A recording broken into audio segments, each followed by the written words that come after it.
I've experienced so many crazy things in and at bars. I've experienced things that I never thought would happen.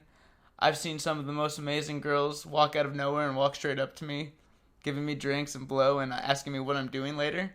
That's insane. That would not be something that would happen if you weren't not DJing. Stealing beers from way more famous people. I always that was my kick, is I loved being able to go backstage, and no matter if I got a little bit of a dressing room or if I got a communal areas, I always like to go into the main act's stage and steal their beer and steal their craft services and steal whatever that, just to fuck with them. Just kind of fuck you, dude. Great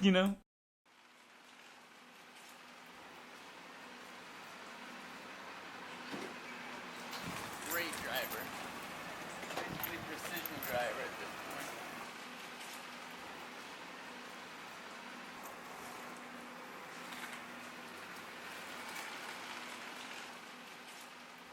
Growing up being an only child, I was able to kind of listen to music. My mom and my dad were both super into music. My dad was a classic rock, jazz rock guy.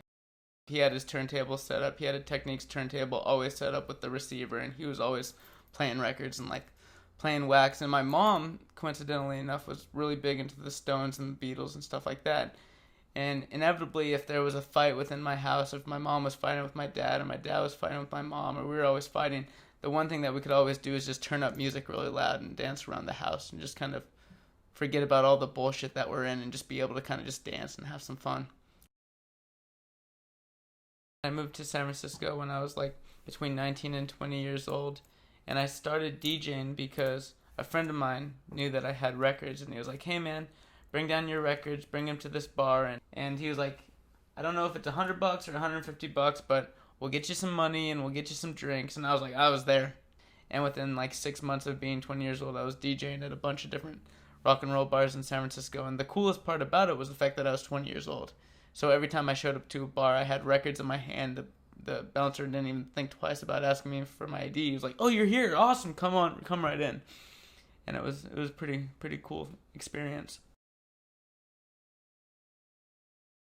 When I stopped drinking, I was really afraid because my biggest connection in life was drinking and music, and I started getting into music when I was really young, probably when I was between 10 and 12, and I stopped drinking when I was 25, and that's almost half my life, of drinking and music and things like that. And I remember for a long time it was difficult to listen to records that I used to have a real strong, deep connection with, and I remember having an issue with some music and things that I wasn't able to listen to. And that was something that kind of took some time. And I remember I was talking to this cat once, and he talked to me, and I was like, man, if I'm not going to drink, I still want to be able to go everywhere I want to go and be able to do whatever I want to do. And he's like, you know what, man? You can go anywhere you want to go. If you're spiritually fit, you can go to any club, you can go anywhere in the world, you can do anything that you want. And that held really strong with me, and I worked on that. I worked on that spiritual fitness. And I remember going to bars. I still DJ. I remember all these places where people are like, you're never going to DJ again. You're never going to step into a bar again. You're never going to step on a stage again. All this shit. And I'm still able to do that. I'm still able to maintain not drinking and still be able to do that. And it all has to do with spiritual fitness. It's a little connection just kind of helps you throughout the day.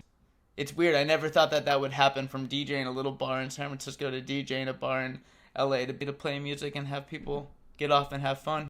Nothing excites me more than having a lot of people dance and have fun and just playing songs and just having a connection. Like that on the primordial base of seeing people smile and have fun and dancing with a girl or dancing with a guy or sharing a kiss or sharing a drink or having just emotion. Like that my job's done, And the fact that I get to provide that background music, that's good enough for me, as long as they're happy with it.